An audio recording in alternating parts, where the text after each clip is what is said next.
You all know Tim, so Hi, all. I'm not going to go through his bio or anything like that. The larger frame here is, first I want to thank Tim for writing this book and being willing to share his knowledge with us. The larger frame is we've been working on building community. I think one of the best ways to do that coming out of COVID is to celebrate some of the talent that we have in our community and to share it with each other.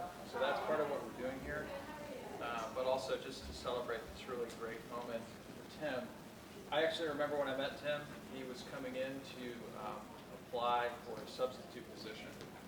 And we didn't have one at the time. And I was so impressed with this guy that I said, all you have to do is walk into any independent school within 50 miles and you'll have a job. And I think that happened at Pingree, or one of our competitor schools, pretty quickly. But luckily we got him back. And he's kept impressing me ever since then. So I'm going to cede the floor to him. I also want to thank Alicia, who Thanks, Alicia. really, As always. took a concept and then we sort of arrive at this day and all the operations of it are beautifully and gracefully articulated. So thank you for getting us here so that we can spend some time with you. Thank you. Thank you, Steve. Thank you. Well, first off, I want to say thank you to all of you. On a Friday, early dismissal, raining, like good friends. So thank you all for you. It actually honors me. It means a lot to me. Thank you to MKA. Thank you to Steve, who's really supported me through this process and been, a bent his ear a lot of stuff even before I published it. Thank you to Flacco, as always, for the support. Thank you to Karen for facilitating this. Thank you to Alicia, always like the person that's really like putting everything together. So thank you so much. And I used to scoff when companies I worked at a whole bunch of things. That's why I could never leave teaching, because I've tried everything else and I'm not good at anything else. So it's like perfect. But when companies always say like, oh, we're a family and blah, blah, I'd be like, all right. But I really do, like, I'm super blessed to work with all of you, with people that I like, people that engage me and fulfill me in so many different ways. We had a hilarious lunch conversation today, Diana and Remlin and I. But I'm Hoppy said this at the play, how her dad said that if you get up and you like to go to work, you're a lucky person, right? So, and I feel that. So thank you all for making that possible. So I want to make this interactive. So I want to give you some information and then maybe bring the chairs into a semicircle if we can. And I want to hear from you all, your experiences as players yourself, as parents of players, because you all know, you're all experts. You're experts in this topic in some way, guaranteed. So what I'm saying is not rocket science. It's like it's not reinventing the wheel. So I'll talk for a little bit. We'll have questions, and then I'd really love to have an open forum, and we'll get out of here before 4 for sure. And if you need to leave before 4, I will not take it as an insult. Please do what you need to do. So my background, really not as like an ego boost, like I write in the books. Like I say it as like a transfer of credibility, because the players that I played with are all made it much farther than I did. So that's when you get to like the higher rates of the pyramid. You're like, oh, I'm actually not that good. Like everybody's better than me. Now I'm a grinder. But I was a player myself, a coach now. I was a club director of the Penguins Youth Hockey Club, which had 22 teams, which was a real eye-opener into this industry, like big money. Like I think our budget was like $400,000 a year in terms of like where we were working with. It was impressive, not always in a good way. And now obviously I'm an educator like you all. So I talk about incentives in the book a lot, and my incentives for writing this book was to sell some books, right? A little bit of kind of cool. It's like a milestone, like running a marathon, right? It's just kind of like, oh, that's cool, I did that. But also to save some people the pain and aggravation that otherwise they may face, right? Either as parents or as players. Because I think sports is beautiful, and I'm going to talk about it, that like the importance of dreams. Like I think human beings have created such an amazing society because we're able to like see things that are not possible and then get there. So I think they're obviously crucial. Like if we don't have dreams, we end up being stuck, right, and not having hope. But I'm going to get to the stats in a second about what the actual the realistic nature of the game is. So I tell kids that dreams are really important. They're possible, right? Like somebody's going to make it. So why not you, right? Like somebody's going to make it. And actually, Mr. Wolfson was telling me that he was looking at Kyrie's letter when he was a freshman, and it said like, career aspiration, NBA player, right? So, and he wasn't that tall at that time, right, Mr. Wolfson? So somebody's going to make it. So why not one of our kids? And that's beautiful, right? And then the kids leave the room, and I tell the parents, these are the stats, right? So somebody is going to make it, but somebody's going to win the Powerball, right? Probably not going to be us. So what are we going to do to prepare ourselves? What are we going to do to actually benefit from this thing that has so much potential, but has been polluted and co-opted by people who have a different incentive structure than you, and also then they hide it, right? They put it into something else. Kind of like what the speaker, Jason, said on Tuesday, right? It's like, oh, it's for the kids. They're the worst type of con men, right? They're like, oh, I'm doing this for the kids. It's like, no, you're not. Like, you're making six figures, and you're crushing dreams. So anyway, let's get to the stats. About 1% to 2% of high school athletes in any sport will play NCAA. Obviously, it's different for the sport, but 1% of basketball high school players will play NCAA D1 or D3. 1% of wrestlers, 1.3% of boys soccer, 2.4% for girls, 1.5% for girls tennis, 1.6% for boys, 2.2% of basketball players. That's D1 or D3. 0.5% will play Division I, and 0.25% will receive a scholarship. So for hockey, 5% of those 0.5% of players, high school players, then end up playing a game in the NHL, right? So it's like pyramid, pyramid, pyramid, right? And that's a game. That's not a career, right? That's not like they retire. That's just stepping on the ice as an NHL player. Water polo is an interesting situation where it's a niche sport, but it's grown like extensively. In the past 5 years, 36,000 kids, there were 5 years ago, now there's 45,000 kids. But only 21 men's college spots were added, or well, teams actually, so a total of 1,072. So there's 9,000 water polo players who don't have a place to go after high school. That's just the reality of the situation, right? So what are they going to do, and what should we emphasize to them about their high school journey? Sean Hunwick, who's a NHL agent, I played with his brother, he talks about how 30% of first-round NHL picks end up playing. So the 30 picks in the first round, right? These are the best players in the world at 18 or 19 years old. Only 30% end up playing, 30% end up playing less than 250 games, which is 3 seasons. So you're probably talking about like gross maybe like $1 million, right? So, and those are NHL. Those are people that like, I'm set. I'm top 30, right? I'm going to be an NHL superstar. I'm going to have 20, 30, $40 million, I'm done. And 30% of them end up playing less than 3 seasons. It gets even worse that there's, well, depends on how you look at it, there's more undrafted players in the NHL than those who were drafted outside of the first and second round, right? So again, just because you get drafted 4th round, 5th round, I got drafted in the 5th round, it means nothing. There's way more players in the NHL who weren't drafted than the 1st and 2nd round. So again, why do I say that? Because at 18 or 19 years old, we have no idea what's going to happen with this kid, right? We have no idea where they're going to develop, luck, injuries, all that types of stuff. This is a business, right? So youth sports was as big as the NFL in 2018, and by 2026, it's going to be $77.6 billion. It's going to be about 3 times as big as the NFL. So we think of NFL as like a dirty business. Youth sports is dealing with children, 3 times as big. Right? There's a lot of money in this game. So if a financial advisor if TIAA came to us and was like, here are the stats, but we think we're going to put all your money in Bitcoin, right? We're going to like put it all in high-tech stocks, and you could hit it, right? You could hit it, and that'd be great for your retirement, wouldn't it? And you'd be like, yeah, but 99.5% of people aren't hitting it, right? Like, is this a sustainable model? Is this something that we actually want to be doing? So I think the first thing to do is be introspective, right? To really like think about what is important to me and why am I doing this? What are my incentives?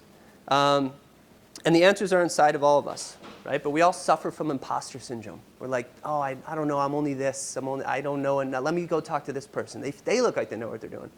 Let me see what I should be doing. But if you actually get to it, okay, what are the incentives that I need to be thinking about? First, about your young person. So why does your young person want to play? Right? Me and Marianne were just talking about Wayne Gretzky's son, right? And didn't want to play baseball anymore. So, all right, we'll stop playing baseball, right? And Wayne Gretzky talks about, I'm stealing your story, never wanting to have the pressure put on his son that was put on him at 14. And you'll see this a lot. You probably meet somebody who's very successful in sports or whatever industry, and their vibe toward their kids is so different from somebody else who hasn't had a lot of success in that industry, right? Because they get it. They know these stats. They understand what it takes and some of the downsides of it. So they're the ones who are the most quiet. Like, it's always happened in hockey when I was there, the NHL dads were the ones who never talked, right? Like, in the stands, never talked. And then it's some guy who never played and like is yelling at the refs and yelling at his son, like, pick it up, and Marek Sidlicki's sitting there, made $30 million, like, not saying a word, like, literally not saying a word. So we need to look at our incentives to really then see, okay, well, this is what we want, right? Truly what we want. We're not getting distracted by the noise of other people's incentives. And then how can we get there, right? So most important is obviously the young persons. What do they want out of this, right? Then our own, and do they align? And if they don't align, then we need to talk to the young person and be like, well, what's the problem here? Like, are their incentives wrong, or is my incentive wrong, right? Is my ego distorting the purpose of this whole endeavor? And then others, right? Really look at how other people are benefiting from this system. And again, like, I'm a capitalist. Like, there's nothing wrong with making money. There's nothing wrong with being paid for your expertise and your time. But is that the most important thing to that person, and they're willing to let everything else slide? We need to look at that. So stay true and be brutally honest, right? It's not easy to look at yourself and be like, oh, that's my ego.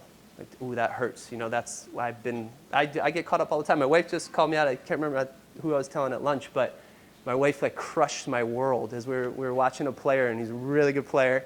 And then there were a few red flags, and I was like, wow, I think we could figure it out, and blah, blah, blah. And she turns to me, she's like, you should read your book. I was like, ooh, wow. And she's like, oh, no, I didn't mean it like that. I'm like, no, but that was perfect. That's exactly you're exactly right. I should read my book. I should look at my incentives there. I was getting ahead of myself. What's going to help the players that are in the program? What's going to help the institution that I'm trying to protect, that I'm tasked with protecting, right?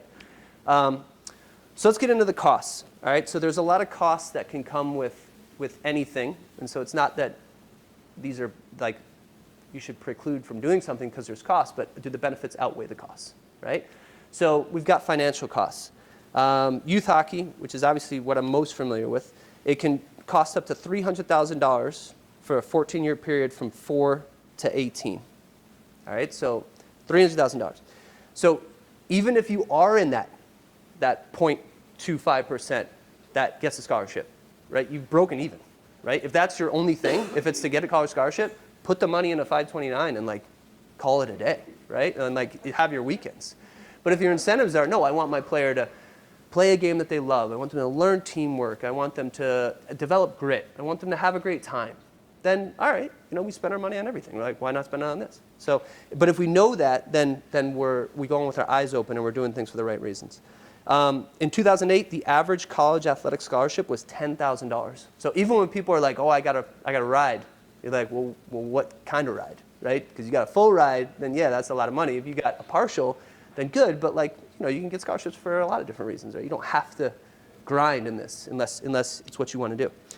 A sport like baseball has only 11.7 total scholarships, so they spread it out over the thing. And that's what's going on in hockey too. The landscape's changing. So you want to do your research, which I'm going to talk about in a second, that they used to give almost everybody on a college D1 team was on a full ride. But now, because the landscape has become more competitive, it's a buyer's market, now they're breaking them up. So now they're giving 3 for 4s, 2 for 4s, 1 for 4s, right? So again, it's like the money's even decreasing even more. So there's more money being invested, there's less money being taken out by the player. Daniel Klein in 2009 wrote for the Motley Fool that, quote, parents are more likely to believe the money they are spending on extracurricular activities will lead to future income when they're spending more. So the more that they spend, the more they think they're going to get back, right? Nearly all, 90%, of parents who spend more than $4,000 per year believe that their child will one day earn money from that activity. I don't know where he gets that stats. Also, like 72% of statistics are made up, right? But the point is taken, right? The point is taken, right? Like I told you the stats, like the people who make money in this game are so small. Like, leave that alone. If it happens, it's great. That's awesome. But that should not, you're better off going to Atlantic City, right? You're better off playing the lottery.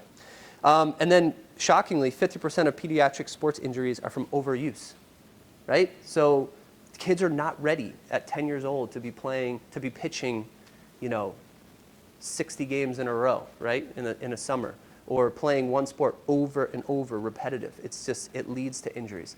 So the costs are financial, which you talked about, injuries, time, right? Time, the only thing you can't get back in life, time. You can get back money. So you've probably all seen it. We got like 5 tournaments, and like they're in this, and I got to drive to Philly, and then I got to drive to Long Island, and it's a lot, right? And that takes energy. And then the relationships. So the relationships that you may lose because another child isn't getting that time with you, or you're not spending that time with your partner, or you're not spending that time as a family unit, or whatever it is. All right, so those are the costs. Those are like the don't do this.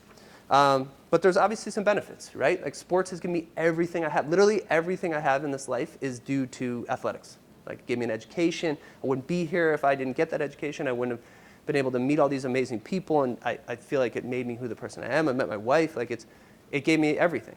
And there are some clear-cut positive analysis that we can do. Like, the statistics don't lie. So Sherry Bronstein, Michael Bronstein's mom, who's the chief human resource officer at Bank of America, the biggest company in the United States, says that beneficial impact of athletics for job applicants, and then ultimately for job readiness is clear.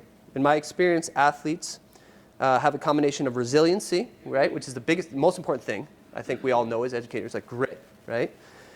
Team play, obviously huge, right? Analytical mind frame, and organizational and problem-solving skills, another thing that we really love in our students, right? That they're not locked in, that they can adjust, that they can be agile. And a 2015 article from the BLS, the Bureau of Labor Statistics, references a study by Knifkin, Wasink, and Shamouz that showed former athletes not only eventually attain higher status jobs in upper management than non-athletes, so they actually get to higher levels of management, but when they get there, they rate significantly higher by their employers in leadership, self-confidence, and self-respect. Okay, so it helps people where they end up in their jobs, the amount of money they make, which is obviously, that's realpolitik, it's important, but also when they get there, actually the type of leader and employee that they're rated as, right? So these are clear benefits. Another awesome stat that I loved, former student athletes were found to be more likely to volunteer and give to charity, and participation in team sports is a correlate of pro-social, community-oriented behaviors. Right? So our societies improve. When we're playing sports, our societies get better. People give more to each other. They are better people, hopefully. And these things also help individuals, right? So self-esteem, health, obviously, physical health. Like, we have a huge obesity crisis in this country and around the world too, right? We know that. And these life lessons that you can get about how to be gritty, how to instill a healthy lifestyle, and continue on with that, right? Like, you all probably, if you're working out or running or something, right, you usually got that from when you were young, right? And now I can't not do it, right? I feel so different. But it's really difficult, obviously, to not ingrain that until you're 25 and then start working out. Like, you don't even know where to begin, right? You don't even know, like, what's hard, right? You don't have a basis to judge it against. So selfishly or altruistically, sports pays off. Just not in the way we're being sold, right? Just not in the way that they're telling us that it's going to get you everything. All right, so what should we do? This is a mantra that helps me, right, with my players or with my students, right? Especially with the players, like when you get in a big game and Kenny's next to me and I'm like, dropping F-bombs under my breath and like, like about to freak out, right? Like, how can this situation help our players grow? How can this situation help our students grow? I think if we continue to think about that, we'll make the right decisions, right? We'll do the right things, but it's when we get caught up in the emotion of things or the ego of things or the crowd noise of whatever that is, the person who thinks they know everything, the guru, right, at the rink or at the baseball field, that we start to drift, right? Those people are like toxic and they really are effective, right? They really can pollute you. Well, all of a sudden you're like, You leave and you're drunk. You're like, why do I leave to like purge myself of that. How can this situation help my job grow, right? And because that's not going to hurt them. If they're going to make it, like that's not going to hurt them. They're going to make it, right? But they're going to be there as a better person. They're going to be there with the characteristics that we want to instill. All right, so my advice to you is to do your research. All right, so find out where people have gone and what they've done to be successful. And this could be in any discipline too. I should bring that up, like dance, music, art, right? Like where do these people go to learn and to grow? And you can try to follow their development path, right? So Flacco knows Brian Lonsinger. Maybe some of y'all have run across him before. He went to school here in the early 90s and then went to boarding school and then played at Harvard. And he was like my lodestar, right? He was like my archetype. I want to be like Brian Lonsinger. I want to go to boarding school. I want to play at an Ivy League school. And he got drafted by the Rangers. I want to get, you know what I mean? So that was it for me. Like I knew that was the path, right? So I didn't really get bothered by anything else. Like it was always like that's what I wanted to do. So find out what people do, what's the most common development path, and you can work backwards. Like in sports, you can go onto the website of Stanford, right? Their softball team, and go like, all right, they played at these high schools. Okay, where did those high schools play, or what clubs did they play at? What tournaments did they play at? All right, then what teams around here go to those tournaments? All right, well then let's research those clubs. Are those clubs legit? Are they actually doing what they're, marketing, or are they money grabs, right? So we can do that. Also, you need to choose your own path though, right? Because each person is different, right? So maybe it's not right for every child to go to boarding school back at that. The landscape's changed, which is why you need to continue to do your research. You don't have to go to boarding school anymore. But maybe it's not right. Like if they're not ready maturity-wise, or academics is, they need a little bit more help than kind of the independence of boarding school, then choose your own path, right? But just know that where most people are coming from. And you want to become a student of the game. So look at your teammates. Look at your favorite pro or college players. What are they doing, right? And watch them away from the ball, away from the puck. Like watch Judge when he is like on the on-deck circle, right? Watch his body language. Watch like what he does in the outfield before the ball is hit, like his footwork. Like that's the levels to the game. That's really beautiful. Anybody can watch Judge hit a ball and be like, oh yeah, that's amazing. But like, what did he do to set himself up? What did he do to the weight transfer? Things like that. And then there's a lot of things in the book that I talk about, like mission statements I think are really important. Learning goals, like what do I want to do in this practice? What do I want to do in this band rehearsal? Like I want to get better at my slides, whatever it is, right? Mr. Leister, I was reading your comment to one of my students about like the buzz, the drumming, what is it called? The buzz tap? Yeah, so, right, I didn't know what it was, but it sounded awesome, right? And that's what I'm talking about, like clear-cut instructions. Like work on this is the technique, then we combine it, right? And then we kind of work up from there. But we break it down first, then go up. And then learning inventories on the other side. So when I get done with a session, when I get done with a month, when I get done with a year, write down what I've learned, and then hopefully internalize it, right? So we can like build that schema, those neural pathways, and then we transfer it. Video for analysis and inspiration is huge. A picture helps you remember 6 times more info than words alone, right? So I used to carry around like a piece of paper with like 4 or 5 things that I wanted to do in a game, like be physical, like play on your toes, that type of stuff. But a picture, a video that puts you in that mindset is beautiful too. It can get you there very quickly. And then visualization, right? I'm a huge believer in visualization. There's a video of the Houston Astros pitcher in the game, and he took a deep breath, right? Like it was crazy pressure, and he just took a deep breath. And he's obviously like visualizing, bringing himself back to that center. And that all is like a lifestyle, right? Then you can use that when you go into the business world and you get a big presentation, right? Like here, like super high pressure, right? Like everybody's gonna laugh at me. But you can go back to that moment. Michael Jordan always references that first shot he made in North Carolina. After that, it was over. Anytime he felt pressure, boom, right back to it, right? And also he says that hard work, right? That grind. He's like, hard work defeats fear, like takes it away. I work so hard, I like suck the fear out of my body. And that's the prerequisite work ethic. I talk about it in the book, like if the alarm clock test, like if your player isn't ready to go for practice or for games, if they're not waking up maybe not when they're like 8, but when they're, 12, 13, 14, bag packed, ready to go, it's a red flag. Like, that's okay. Like, maybe it's not for them, right? They can still play it. We can still have fun. We can still love the game. But then if they're like, I want to go to a summer camp, you're like, but do you really need to go to a summer camp, right? Can't you just play this outside and like we can have fun, Because that work ethic is a constant prerequisite. Like Sidney Crosby, Kobe is legendary. Michael Jordan, Ichiro, the baseball player, like they're just obsessed with the game, like obsessed with it. Like they just can't get enough of it. It's unhealthy, right? When they get done, it's unhealthy. A lot of athletes can't deal with it because that whole thing that took up 95% of my thoughts is gone, right? So, but that's why they're who they were, right? So that's just a constant prerequisite.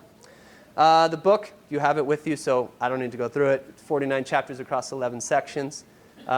It's broken into themes about yourself, the landscape, clubs, monetization, demeanor that I think is helpful for parents to have, based upon academic studies and sources and interviews. So like for the junior thesis, it's legit. That's what you're supposed to do. And then tangible exercises at the end of chapters to put those principles into practice, hopefully. All right, so if I had to wrap it up, like this is like the takeaway. If you were like dozing off for the whole thing, I get it. It's all good. Identify your players' why. So what are they doing this for? And once you know that, then it'll lead you in the right direction. Like if they're obsessed and they're good, clearly good, and they love it and it fulfills them and it's making them a better person, like yes, like let's go, let's rock, let's see where we can get, right? We know the stats, but who cares, right? Somebody's going to make it.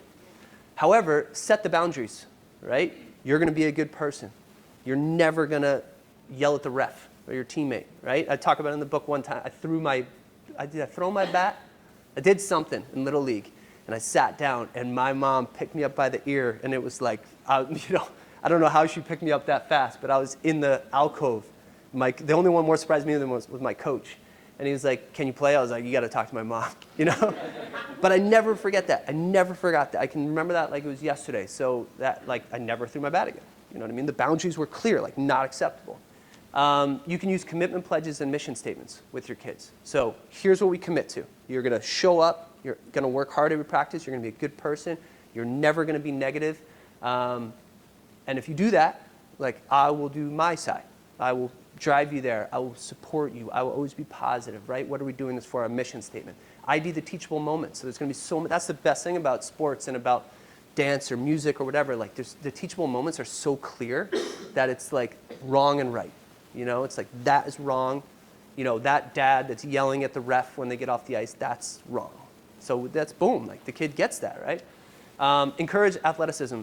Or if they're in dance, multiple forms of dance. Or if they're a musician, multiple instruments, right? It's only going to help them. Kobe Bryant could have played professional soccer. LeBron James could play professional football today. Like you put him on a field, he could play, right?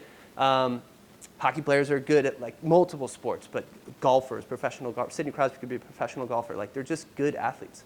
Do your research like we talked about, and then step back and let your player take the wheel. So very quickly, if you can, let them dictate what's going on here, right? And then just as soon as they're like, I don't want to practice, okay, well, we have to practice because we made the commitment pledge, but maybe next year we don't play this level, or maybe next year we play a different sport, or maybe next year we don't play any sports, and we take up an instrument, right? Like, who cares? Like, do something. There's a million things to do in life.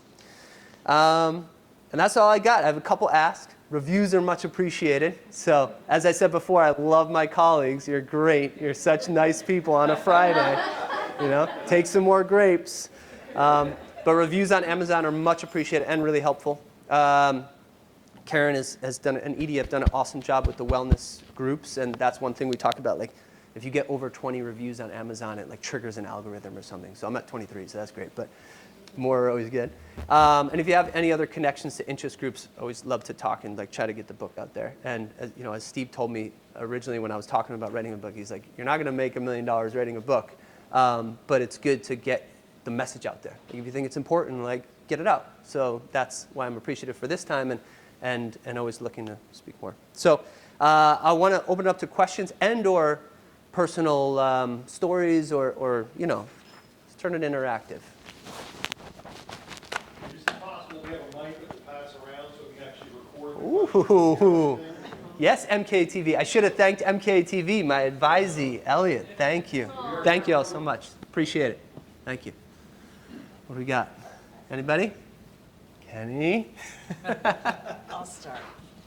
So our experience is that Kenny used to be the head coach 40 years ago. My coach. And Kenny coached Smith is my coach. Tim, we lovingly call him Timmy. We have to make sure we call him Tim now because he's the man. But the most impressive thing for me is that Kenny was well respected as a coach and a teacher and a person. And after he stepped down and Tim took over, I was worried. He's assistant coach now, how's this all going to go? Well, as you know, hockey can be 7, 8, 9, 10, 11, 12, whatever time you get home. Kenny comes bounding through the door every day, I'm going to get choked up, with something he has learned from Tim. Oh, wow. Because now coaching has changed so much, and he is just so inspired by Tim. And I can't say enough. I wish that this was mandatory for all coaches to hear you speak, because I know how you coach. I don't have to read the book to know what your philosophy is and how Thank kind. you, Jane. Thank you. And you're tough, but you always honor people, and I thank you for that. Thank you. That wasn't a question, but I'll take it all day. Does anybody else want to talk about how great I am? Allison? Don't be shy. Go ahead. No, go ahead. It's cool. So I'm curious. So you obviously went through the whole youth sports thing. At what point, or did you pick some of these red flags up along the way? So like the downfalls that you're talking about. well, Did you notice that as a kid, or was it more No. just as an adult looking Yeah, back? that's actually why I wanted. So the way this book came about is I just started writing things down when I was like maybe 30. When I just got done playing, and I was trying to like sort through all this stuff, and who I am and who I was and what I learned, and kind of do my own thing that I talk about. But and Allison, you know it. Like Allison swam at Bowdoin. Hamilton, sorry, my bad. So you know it. Yeah, it was traumatic for me at times, like really traumatic. I had a coach in junior who was like a mental terrorist. I talk about it a little bit in the book, like a horrible human being. And a really good coach in terms of right now he's named the top college hockey coach in the country. You can Google him, I don't care. It's on MKTV, go ahead. But he was a great coach. But he does things, I think about him often to think about what I'm not going to do. You know what I mean? Because like fear, intimidation, mind games, just like, and very effective, like it's very effective through 17 to 20-year-old men to like make them think that you can get their scholarship taken away or like crush their world. You can get them to do a lot of things. You can get them to run through walls. But I don't think it's healthy, and I don't think it's good for their long-term sustainability or the sustainability of your program. I think it makes programs brittle, because I think it makes people, if they have the chance to like F you, like stick it in your back or to crumble, they will. So I don't think it's legitimate. Yeah, so that was like the first time when I realized like, oh, this is what this is about, And then I had to work through that for a long time. And then, as a player, when I finally realized that I wasn't going to make it to the NHL, that's when I was the best. That's when I played my best, And you all probably know this from your own life. Like when the pressure's off, then you just like, you're in it, you're thriving, you're not surviving anymore, right? So that's what I wanted to really impart to people. And like sports is so beautiful. There's so many benefits that we can get out of it. So don't let that coach win. You know what I mean? This is a fight. This is a fight for like we're fighting for the soul of the country. Like we're fighting for the soul of athletics, and it's a huge business, and they're just louder. We have more numbers, they're louder, So I think that's why, and yeah, like him winning the college coach of the year, people are like, oh, he's such a great coach, the players love him. Yeah, I hear this on TV, I'm like, what? What players are you talking about? Because I know nobody loved him. They're scared of him, and they thought he was a good coach. Nobody loved him. So so that's the type of thing that makes me want to go like, you're on TV, you don't know what you're talking about. So anyway, long way winded. Not that I'm angry about that coach or anything. Yeah, I hope that didn't come across as such. Yeah, please.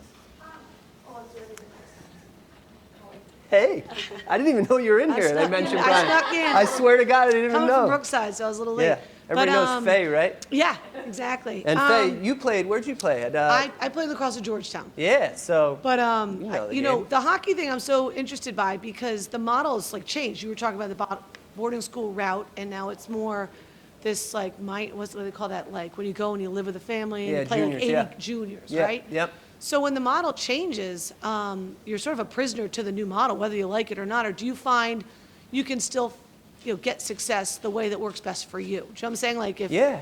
that one juniors thing versus a boarding school model, like how do you figure out which one Yeah. will yield you success? Yeah, that's the $1 million question. So I was doing a talk with like Bernstein Private Wealth Management, and a parent, a client of theirs asked that exact question. Like, okay, we know that youth sports, that like the AAA model and the tier 1, and like you have to go to this, and you got to pay $10,000 a year, and you got to go all these tournaments and blah blah blah. Well, but what option is there? Because they've decimated house league. So we used to have recreation, we used to have house league. You all probably played in it. You play in your town league, and it's pretty good. Like it wasn't the best in the world, but it was pretty good. You get enough of what you needed. That's gone, right? Those leagues have been eaten up. So what do you do? And I was like, that question is impossible to answer. And my advice would be to protect yourself in whatever you decide to do. So if you find that everybody's going to junior and your player has the potential to play at the next level, then go, but arm them with, my mom didn't know. Like my mom was a single mother, and like she knew nothing, right? So, which was a benefit for me up until 15 because I had no pressure. Didn't know anything, right? So I didn't worry about it, and she certainly didn't put any pressure on me. But then when I wish I had somebody who grabbed me and be like, there's going to be some coaches that this is how they're going to coach, right? And doesn't mean that you're not a good person, it doesn't mean that you're not like valuable besides what you can bring to the team. And they cannot take away your scholarship, and they cannot like end your life, figuratively. So yeah, and then the same thing about, the people talking, oh, you need to do this. Anytime somebody says like, you need to do this, I know they're full of crap. You know what I'm saying? Because you're like, you actually don't need to do that. Because there's no one set route, right? There's always a way to do it. But it's just about knowing those things. But yeah, that question is, that's the $1 million question, because now we're in this landscape where things change and you have to go a certain route, but how do I do it? And then how do you even do it if the means aren't there, if the financial means aren't there, and everybody. You said ultimately, like they'll find you if you're good enough, right? I agree. But then I saw that movie with the Williams sisters movie. Yeah, yeah, it's a great movie. And Yeah. that was like, oh, I have a plan of doing things a little different, which I thought. So I just find that whole route thing to be an interesting. Yeah. I mean, I believe that they will find you, but you do need to be in a place where they're gonna eventually be, right? So that's like the push and the pull. It's like you need to play AAA by some point, but you don't need to play tier 1, the best level, when you're 8. You need to play it when you're 16, right? So that means maybe we play AA or we play the second level until we're 15, and then we make that jump, and then we get the opportunity. So yeah, it's a tough one though, Faye. There's no right answer. Yeah, for sure. Yeah. Yeah, only if you flatter me like Jane did. My question is about like the idea of like the 3-sport athlete. Seems like this like dying breed, and you even talked about how like when you super focus on one sport, like injuries happen more. Yeah. How do you combat the idea? Because I feel like so many parents now they are only playing soccer because Yeah. if you want to play anything in soccer, you have to do it all year round. Or if Yeah. you want to play hockey, you have to do hockey all year round. Like how do you kind of combat that idea of like they want to play more than one sport, but Yeah. club doesn't really let them do that? I think I tell them that that's wrong. I think I tell them that that's right. And when in the book, the UVA lacrosse coach and Coach Edwards, who coached here, who won a national championship, 2 of them actually, I think. And he talks about how like they don't want a one-sport athlete. They actually don't want it, because then they know that they're going to look good, but then when they actually need to be athletic and adjust and be agile, and they can't do it, right? We call them like private lesson players. So they look good, and you get them in the game, and you're like, they can't make a play. Like under pressure, they can't make a play. So yeah, I would say that playing multiple sports is only going to help you. It's going to prevent you from getting injured. It's going to help you develop physically. It's going to help you be athletic and all that type of stuff. So and I also do the caveat, like if it's a very unique sport, you're going to have to specialize maybe earlier, right? If you're talking about like water polo. I mean that. I mean, you could play multiple sports, but like say like snowboarding, right? That's kind of unique, right? So maybe you're going to want to specialize there and do that as many months as you can out of the year if you're in that climate, maybe like 13. But somebody else, Ms. Hahn could tell you, like, a good field hockey player could be, like, awesome at lacrosse, great at basketball, footwork. You know what I mean? And then, like, when does she need to specialize? I don't know, 18 maybe? Maybe not even until college, So, yeah, I would say I would push back. But those gurus are so loud, right? They're like, oh, Johnny's at 15 camps and these tournaments. And then we get caught up with our own ego, or not even our ego, maybe just we want to protect our kids, right? So we want to be like, no, well, I want to give them the opportunity. I don't want them to get left behind. Right? So that's why we need to find the people like Brian Launsinger, right? Who my mom can point to and be like, no, this is what he did. He was great at lacrosse, right? He was a multi-sport athlete. So, yeah. And anybody, please open it up to forum. If anybody else wants, Mr. Lacey, you want to talk about your path as a musician to put you on the spot? I'll give you a cut. I'll give you 4% of the net. Well, no, I was just thinking about my daughters and how they had such great coaches. How do you counsel parents to sort of find that that great coach, that inspiring coach, as opposed to, the band leader in Whiplash, was so inappropriate. Like, is that a thing beyond reviews online? Yeah. How would you counsel a parent Yeah, about that? so I talk about that in the book. Go watch the coach when they don't know you're there at a game. Look at them under pressure. What do? Right? Look at their body language. Look at how they're treating the kids. Like, are they mother effing the kids? Like there's a I didn't say the word, don't worry. I said mother effing, I didn't say the word. There's a coach who was calling his players using the P word, demonstrative word for associated with the female, like 2 years ago. We were like, how is this acceptable? Like, I thought this was, you know what I mean? So go do your research when they don't know you're there, right? Under a high pressure moment.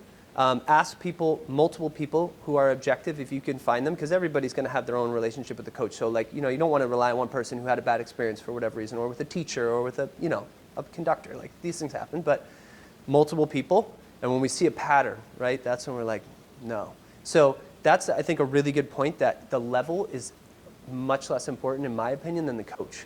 Because the level can be actually detrimental, right? If the player is surviving, if they move up too quick and they're surviving and they can't make a play and they can't touch the puck or the ball or anything without getting their head taken off, they're going to develop a negative association with the game, right? Whereas if they're at the right level and they're getting great coaching and the coach has a development mindset and they're it's the same thing with teaching. Like, we all know a teacher that is like, no, they're helping my child like grow, not worried about the grade is kind of secondary, right? It's about their growth and knowledge base. So, yeah, good coaches. I mean, it's tough, and then I think we need to incentivize those coaches. I think that's the other, like the landscape, like Faye brought up. Like, people want to make money, right? People want to, we all have to eat, right? We have to put bread on the table. So, if coaches are getting rewarded only based on wins and losses, they're going to start winning and losing, right? They're going to start winning. So, I think if we have clubs and we have situations that really value development, and that's what we pitch, and that's what we. And to the second part to that answer, what Faye was talking about that I was brought up with Bernstein, like, long term, we should be reforming the landscape, hopefully. We should be building up the house leagues and all that type of stuff. But that's going to take time, right? And then we should really be emphasizing or incentivizing those coaches to be like, who cares about wins and losses when you're 14? Does anybody know Sidney Crosby's Bantam record? No. You know that right now he's a great player, right? So, yeah, I think that's the most important thing, but it's difficult. So, I don't want to keep everybody past when you need to go. It's Friday. What do you do about, with programs, especially what you said about the coaches? Cause a lot of times your kid goes in, you don't know who's going to end up coaching them, and that's sort of a big dilemma. So I do find, like, when I talk to a lot of friends about playing club and travel and where should I go, I always try and tell them to align themselves with a program where, like, you almost find a mom who has a kid in the program, because that mom's going to be invested in that grade level and that team being really successful because she wants their kid to be surrounded by other really good players. Yeah. Not that that's always going to be the case. Sure. But a lot of times these clubs, you're going to get a different coach every year. Yeah. And that's sort of a problem. And that's why it's always about, like, who you play with, too. Like, these are all my friends. They've got a great group or a great coach. So it's always tricky to find that. Do you find like in other travel sports, they do have one coach per grade level that you can buy into, knowing that if you go there, you're going to get that coach by the time you're at least as a 2-year or 3-year in the program? Do you know what I mean? Yeah, no, definitely. And I think that it's, and then you get into parent coaches, right? So like parent coaches are inherently, they're not always problematic because there's some great parent coaches, but they can be, and even when they're not problematic, they can just cause like rifts where people then like assume it's politics, even if it's not. But that parent may be amazing. They may be great with the kids. They know the game. They care. And they're there every day because their kid's there and they're getting like $5 an hour, right? So it's like crazy. We broke down what we pay people at the Penn's Elite with the, it was like $6 an hour. It was nuts, right? And you're gone every weekend and you're traveling so much. So we either need to pay people more, which I think is not the answer because it's already cost prohibitive, right, for people. And we want to grow the youth sport landscape, and we don't want money to be a hindrance on people. But then, so how do we do it? We need to incentivize the coaches to be like, it's about development, it's about being a good person, all those types of things. Or if we find that coach at that level, even if they're a parent, to, you know, keep them as long as we can. But I think you're right, Faye, with the years, and you see this with like, you know, the Blues and things like that. They'll have like groups that stay together, and the coach stays up kind of all the way. And that's pretty good for that group. I would just love that if it trickled down to the rest of the organization, but you can only tend your own garden. So, I mean, you can't like, you know, so, but yeah, I mean, they're few and far between. And also I think we're doing a disservice to those coaches because we're society, we're putting onto them like winning is so important, winning is so important, winning is so important. It's only natural that they're gonna do everything they can do to win, you know, including yelling at kids. Like 10-year-olds, you know, yelling at them because we're losing. It's like, what is going on here right now, you know? So, yeah, tough one. That wasn't a good answer because that's a tough question. Well, I just didn't know if it was different in other sports where you find more coaches staying certain grade levels or. I don't know. Does any? Retaining them is the biggest Yeah. factor. Andrew, do you see anything of field hockey with coaching or Allison with swimming when you were coming up? Like, what about coaches? Like, how do you find a good one and how do you keep them? You mean in the club, on the Yeah, club on the scene? club side, the youth, yeah. Yeah, I think the reputation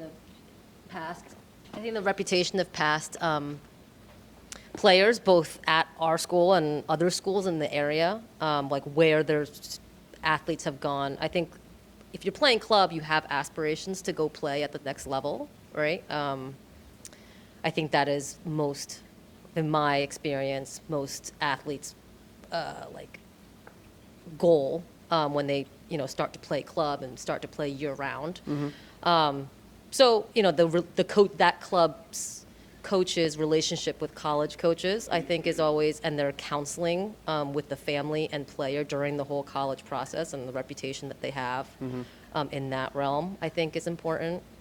The club scene in field hockey, the coaches have not changed much over the last 10 years for us in this area, but Are there pro coaches, like coaches that just do youth field hockey? Like that's their gig? Or they usually multi-jobs? Because there's some hockey coaches and hockey directors that are just like, they're just youth sport coaches. They're youth sport. There's not a ton of them, but there's a few of them. Is there that in field hockey or? yeah. Yeah? Yeah. Like that's what they do. That's how They they do make money. tournaments year round. Yeah. They train year Yeah. round. They Do do camps. privates, Yep. camps. Yep. Yeah. Yeah. So, It's a lucrative business. yeah, it can be. It's good money if you can get it. There's definitely hockey directors and club directors who are making over 100, 150, 200 grand. When you talk about all in, like, then they'll get a cut of the camps and they'll get private lessons and, again, I'm not a communist, but that can become problematic. They got a new deck on their back and all of a sudden Billy's on the, first line. You're like, well, Billy's dad is a contractor, so something's weird here. Billy's not that good, but, all right, well, listen, thank you all so much. I really appreciate it. If you ever want to talk about this stuff, I love this stuff, so please. But I really do appreciate you taking your time on a Friday afternoon. I'm honored, really. And yeah, thanks. Have a great weekend.